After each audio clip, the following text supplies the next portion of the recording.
Ngutang, saya ngutang tapi sampai 8.000 triliun, mikir nggak anak cucu yang nanggung? 02 mana mikir ke situ. Bapak, VT saya banyak loh yang mengungkap tentang hutang negara, ya. Bahkan kalau saya live, saya selalu bahas tentang hutang negara. Ya, mungkin Bapak yang tidak paham tentang hutang negara. Saya akan jelaskan sekali lagi, ya. Mumpung saya lagi ada semangat untuk menjelaskan, supaya apa? Bapak tidak menyebar hoax, ya. Bapak tidak berpikiran jahat terhadap pemerintah, ya. Supaya juga menambah pengetahuan Bapak tentang hutang negara, ya. Mudah-mudahan saja penjelasan saya nanti membuat Bapak agak terbuka matanya, kupingnya, ya, pikirannya, wawasannya. Jadi begini Pak, hutang negara, setiap negara ingin mengajukan hutang kepada IMF atau World Bank gitu ya, atau kepada negara-negara lain gitu ya, kepada negara-negara yang mau memberikan hutang, maka harus disepakati oleh wakil-wakil Bapak. Di mana? Di DPR RI, ya. Bentuk negara kita memang mempunyai aturan seperti itu. Presiden tidak bisa memutuskan segala sesuatunya, apalagi perkara hutang sendirian. Jadi harus dinegosiasikan dengan DPR. Dan DPR punya peraturan bahwa negara tidak boleh berhutang, ya, yang mana pembayarannya, cicilannya itu melebihi 60% dari penghasilan negara. Ya. Nah, saat ini sejak Bapak Jokowi menjadi presiden, hutang negara kita itu tidak lebih dari 35%. Artinya jauh di bawah batas maksimal berhutang yang ditentukan oleh DPR RI, yaitu 60%. Artinya apa? Kita masih berada di ambang aman. Ya. Dan saat ini Indonesia terkenal sebagai negara yang hutangnya sedikit.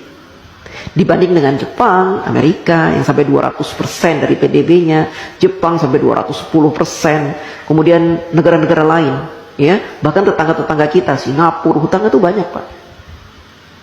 Berbeda dengan kita hutangnya sedikit.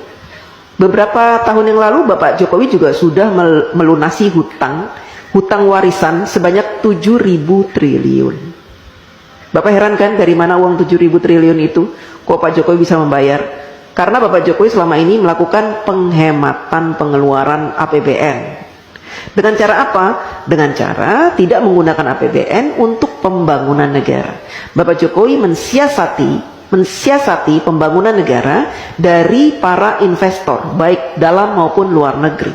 Sehingga APBN-nya utuh, tidak diutak-atik. APBN yang ada khusus digunakan untuk kepentingan rakyat seperti subsidi, kemudian bansos, BLT, PKH dan sebagainya itu Pak.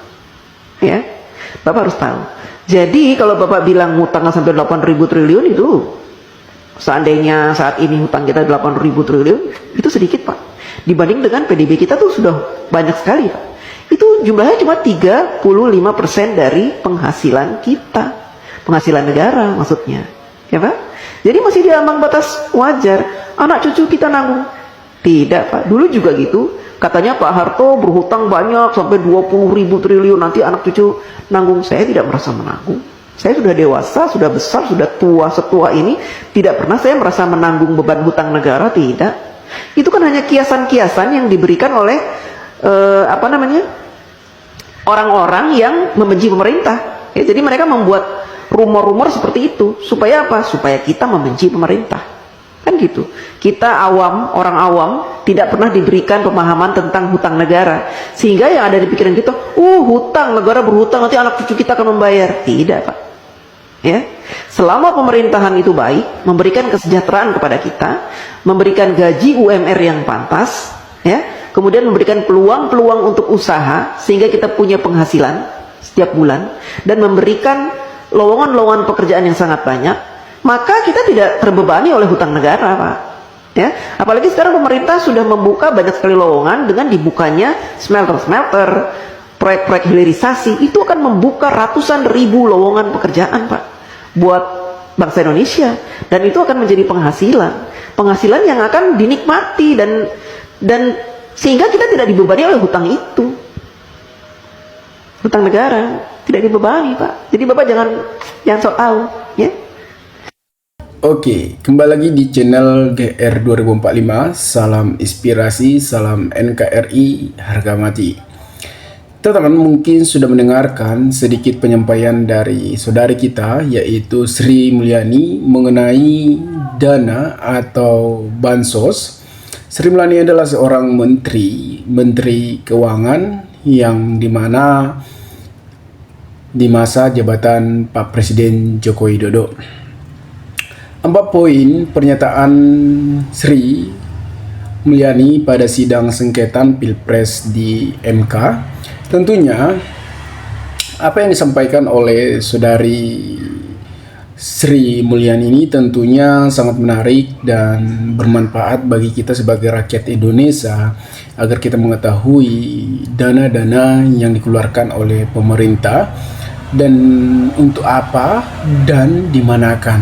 Nah, pokok jawaban Sri Mulyani mulai dari sumber dana bantuan ke masyarakat dari Presiden hingga bantah blokir anggaran kementerian demi bansos. Nah, persidangan ini adalah gugatan dari calon kubu 03 dan kubu 01, yaitu Ganjar Pranowo dan Anies Baswedan.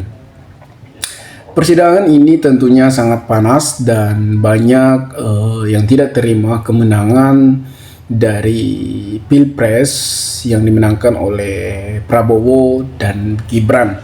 Tentunya banyak pro dan kontra terhadap kemenangan Pak Presiden Prabowo Subianto dan Wakil Presiden yaitu Gibran sebagai putra sulung Pak Presiden mantan Presiden Joko Widodo.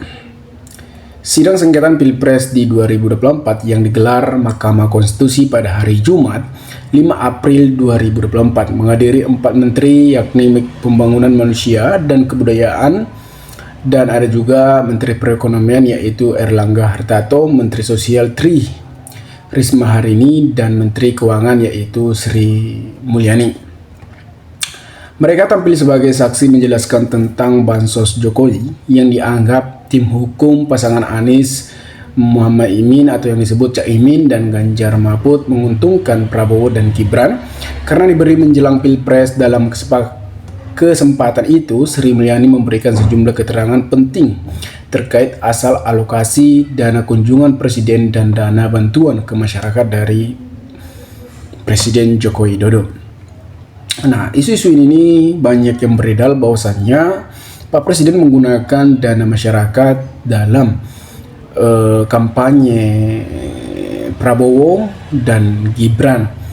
Tentunya banyak yang pro dan kontra terhadap keputusan-keputusan atau tindakan yang dilakukan oleh Pak Jokowi yang dianggap bahwasannya Pak Jokowi menggunakan dana negara untuk melakukan masa kampanye atau bantuan ke masyarakat dari Pak Presiden, sehingga dianggap adalah salah satu pemberian dari negara kepada masyarakat untuk belusukan yang dilakukan oleh Prabowo dan Gibran.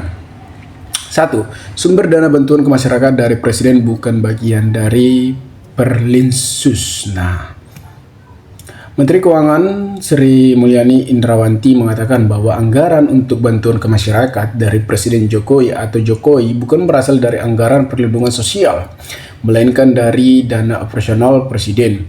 Sri Mulyani mengatakan bahwa sumber dana untuk bantuan ke masyarakat dari Presiden bukan merupakan bagian dari Perlinsos. Anggaran untuk mengunjungi Presiden dan anggaran untuk bantuan ke masyarakat dari Presiden berasal dari dana operasional Presiden yang berasal dari APBN, kata Sri Mulyani. Nah, ia menjelaskan dana operasional Presiden diatur oleh Peraturan Menteri Keuangan Nomor 48 Tahun 2008 yang diubah dengan Peraturan Menteri Keuangan Nomor 106 Tahun 2008. Sementara itu, dana kemasyarakatan Presiden diatur dalam Peraturan Kementerian Sekretaris Negara Nomor 2 Tahun 2020. Berdasarkan aturan tersebut, kegiatan yang bisa dicantumkan di dalam dana kemasyarakatan oleh Presiden dan Wakil Presiden adalah kegiatan keagamaan, pendidikan, sosial, ekonomi, kebudayaan, kepemudaan, perdayaan perempuan, keolahragaan, dan kegiatan lain atas perintah Presiden atau Wakil Presiden. Bantuan ini bisa diberi dalam bentuk barang maupun uang, kata Sri Mulyani. Yang kedua, perbandingan jumlah dana operasional Presiden di tahun dari tahun ke tahun. Kemudian dia mengungkap besar jumlah dana operasional presiden dari tahun 2019 hingga sampai 2024. Untuk ilustrasi, pada tahun 2019, dana operasional presiden ini adalah sekitar 110 miliar anggaran. Realisasi 57,2 miliar atau 52%, ungkap Sri Mulyani. Pada tahun 2020, alokasi anggaran dana operasional presiden sebesar 116,2 miliar dengan realisasi 77,9 miliar atau 67%. Kemudian alokasi anggaran pada tahun 2021 adalah sebesar 119,7 miliar dengan realisasi 102,4 miliar atau 86%. Pada tahun 2022, alokasi anggaran adalah sebesar 160 miliar dengan realisasi 138,3 miliar atau 86%. Sedangkan pada tahun 2023 alokasi anggaran sebesar 156,5 miliar dengan realisasi 127,8 miliar atau 82%. Nah, yang ketiga, bantah blokir anggaran kementerian demi pembiayaan bansos. Nah, ini sangat menarik karena pembahasan ini makanya dianggap Presiden menggunakan bansos ini untuk masa kampanye Pak Presiden Prabowo saat itu. Sri Mulyani membantah bahwa automatic injectment atau pemblokiran pencanangan belanja kementerian digunakan untuk pembiayaan bantuan sosial atau bansos menjelang pilihan presiden di awal tahun 2024. Saya tegaskan tidak, kata Sri Mulyani.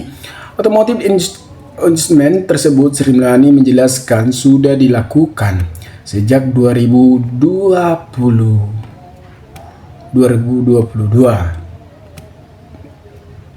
Nah, Sri Mulyani lantas menerangkan aturan mekanis otomotif dalam APBN 2022 itu Undang-Undang 6 tahun 2021 pasal 28 ayat 1 huruf E di APBN 2023, yaitu Undang-Undang 28 tahun 2022 diaturkan di pasal 32 ayat 1 huruf E, dan di APBN 2024 yaitu Undang-Undang 19 tahun 2023 diatur pada pasal 28 ayat 1 huruf E, ujarnya. Nah, keterangan Sri Mulyani itu ditujukan untuk menjawab pertanyaan Hakim Konstitusi Endi Nurbanis kepada keempat menteri yang hadir di sidang MK tersebut. Nah, banyak sekali teman-teman anggaran yang telah disampaikan oleh Sri Mulyani mengenai pertanyaan-pertanyaan Ganjar pun seperti apa yang dijelaskan di video tadi, bahwasanya pertanyaan Ganjar bisa dijawab oleh Sri Mulyani. Teman-teman, mungkin sekian video ini. Jika ada pertanyaan atau tanggapan teman-teman, maka cantumkanlah di kolom komentar agar kita bisa saling tukar pikiran satu antara lain. Salam inspirasi, salam NKRI GR 2045 melaporkan.